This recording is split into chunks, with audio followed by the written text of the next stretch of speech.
working to connect a region of over 600 million bridges between our lands.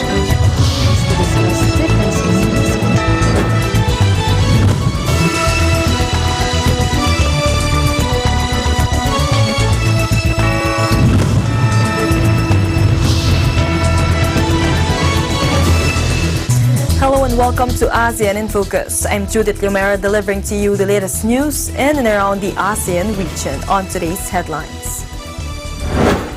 At least 24 people died and 13 others were injured after a bus plunged into a ravine in Indonesia, the police said. President Rodrigo Duterte on Monday reiterated his willingness to accept Rohingya refugees fleeing war and persecution in Myanmar. And the Philippines FDA included in list of ASEAN inspection services.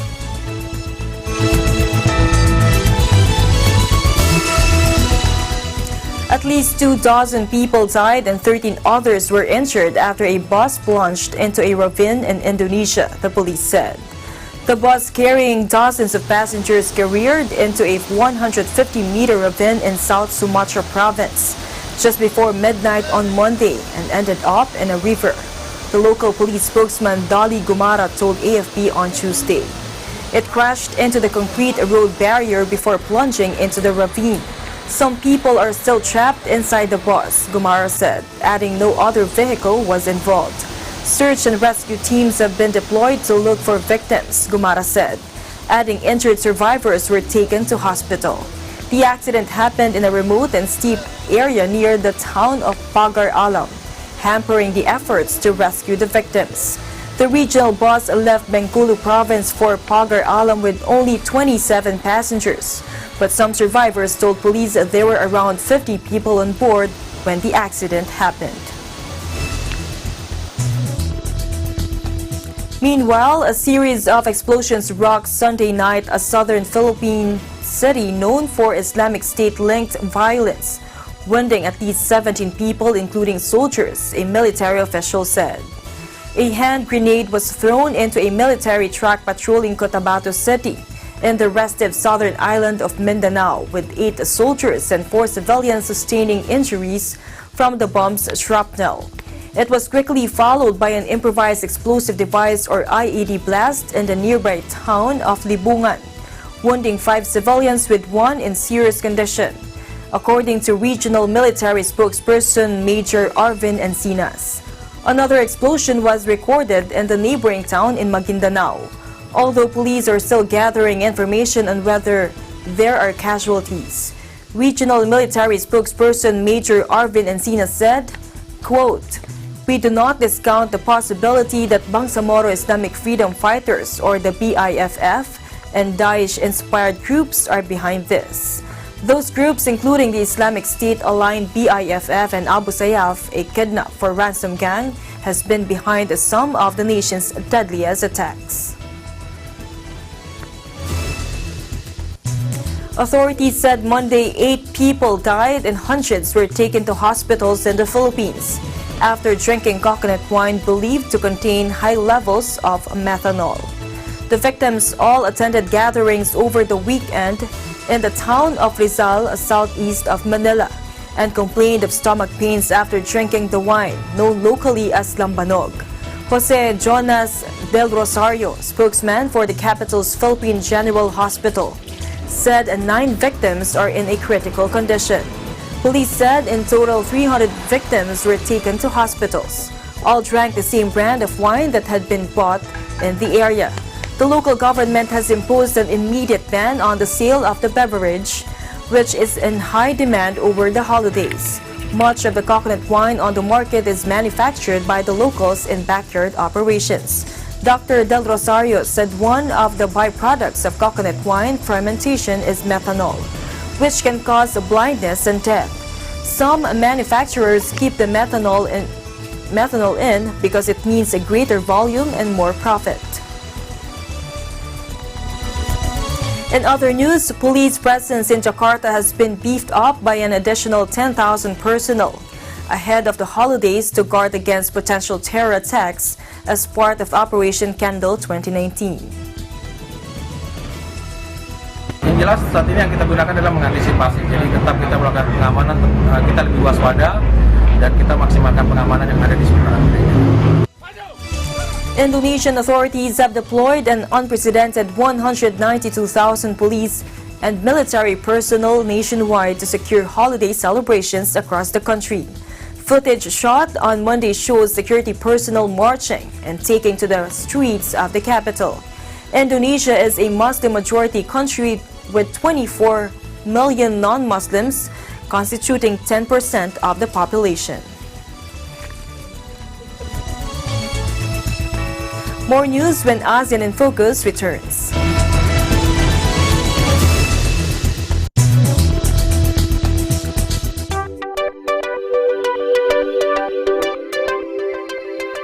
Para sa mga viewers namin sa Middle East at North Africa via OSN, hello sa inyong lahat dyan!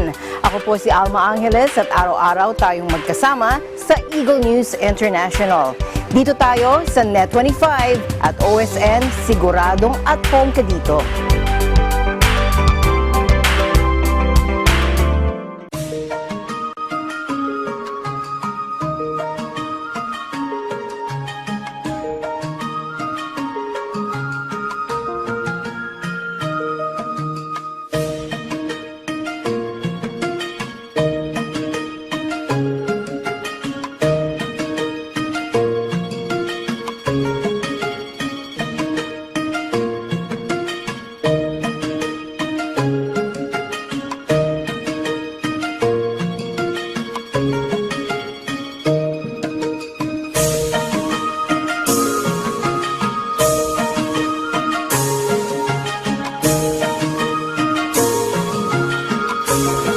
Tips time for parents. Encourage kids to do pretend play. Pretend play is so much fun. Parents and kids can learn a lot of skills when doing imaginative play. Here are some activities that parents and kids can do together. Kids can pretend to be chefs and waiters during cooking and meal times. The sofa or couch can be a good transportation to faraway places. Kids can pretend to be their favorite community helper. Encourage kids to incorporate songs when they do imaginative play. You can also do a camp out inside your house. Use a blanket instead of a tent. There are so many other things to do. Remember, your imagination is unlimited.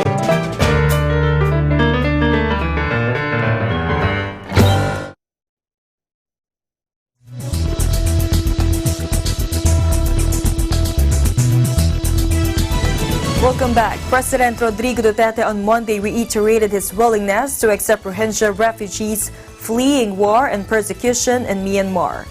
Duterte urged neighboring countries Malaysia and Indonesia to do the same. He recalled how Bataan and Palawan took in Vietnamese boat people fleeing the Vietnam War between 1975 to 1992. Tao ninyo ito, maniwala. Ako, I am prepared. I have communicated my desire na pagka yung mga Rakin, yung mga Rohingya sa Burma, kung gusto nilang mag-migrate, tatanggapin ko sila. Hindi, ano kami, hati-hati kami. Malaki ang lupa natin. Kawawa naman yung mga tao doon. Yung mga Muslim na maghati-hati tayo, Malaysia, Indonesia, Philippines. Ako, I'm ready to accept. Magtanggap man tayo noon ng Indonesia, Vietnamese, di ba? Panahon ng Amerikano dyan sa Palawan.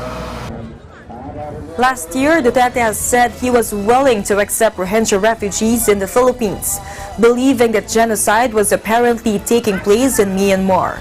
In February this year, the president reiterated he wanted to help the Rohingya refugees, criticizing the supposed inaction of the United Nations and the European Union to address their plight.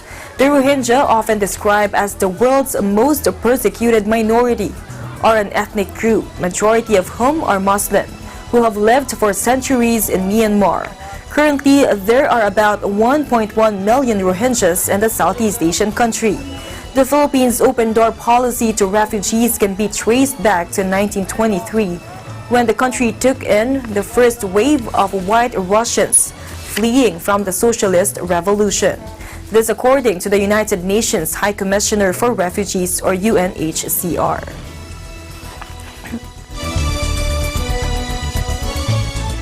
Meanwhile, the government is strictly implementing laws on Philippine offshore gaming operations, or POGOs. Malacanang assured on Monday, following concerns on the rise of kidnappings involving Chinese nationals. The palace made this comment after Senator Joel Villanueva said kidnapping incidents of Chinese POGO workers show that the industry's negative effects to the country outweigh the benefits. Presidential spokesperson Salvador Panelo, however, said there are laws that could prevent such crimes from happening.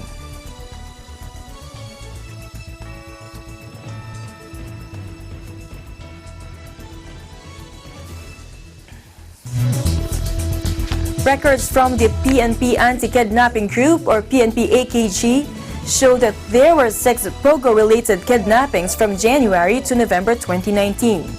Earlier, Panelo said Malacanang would leave it to Congress to decide whether or not POGOs should be banned in the Philippines.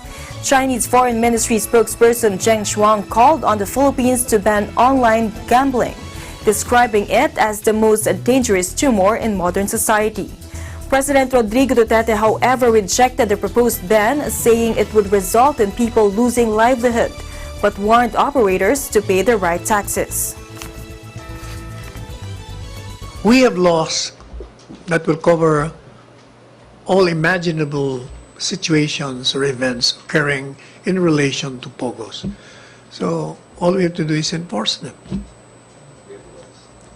And they are being enforced, in fact. If there is violation, like for instance, if they're overstaying here, they have to be removed in accordance with the law.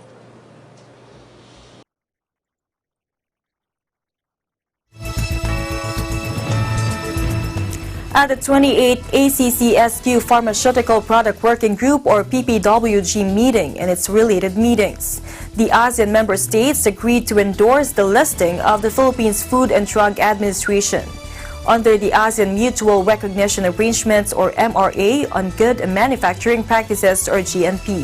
The 5-day event was held from December 16th at the ASEAN Secretariat. The listing of Philippines FDA will be in addition to the current listed inspection services under the ASEAN MRA on GMP, which includes the Singapore Health and Sciences Authority, Malaysia National Pharmaceutical Regulatory Authority, Indonesia National Agency of Drug and Food Control, and Thailand Food and Drug Administration.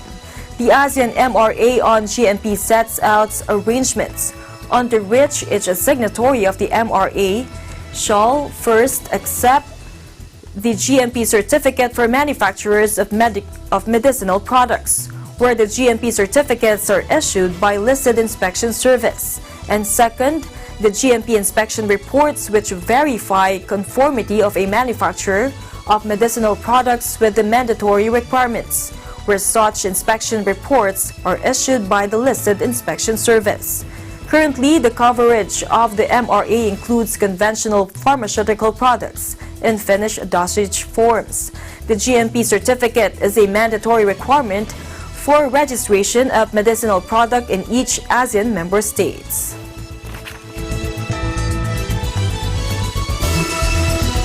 ASEAN in Focus will be right back. Stay tuned.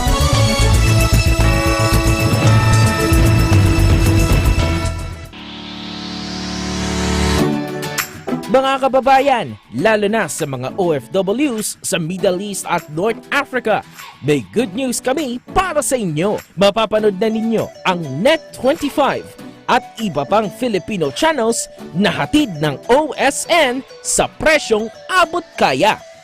Libre ng box at installation, walang admin fees at no extra charges. Saktong entertainment na sakto lang sa budget mo. Bumisita na sa pinakamalapit na OSN store o dealer and subscribe now!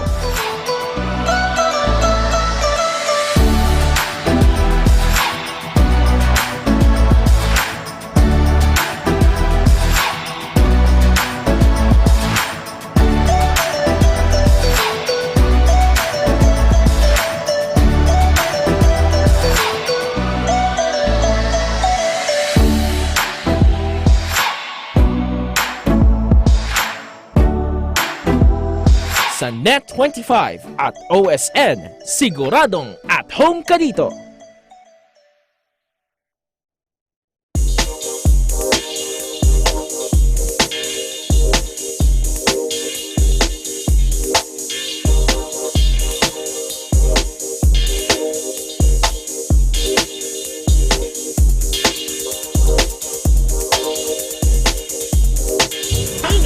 Behind me is what we call Spa-Fjell, one of the most famous landmarks here in Stavanger, Norway.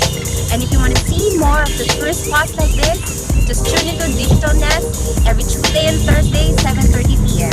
I am managing Mihia from Stavanger, Norway, always run with 25.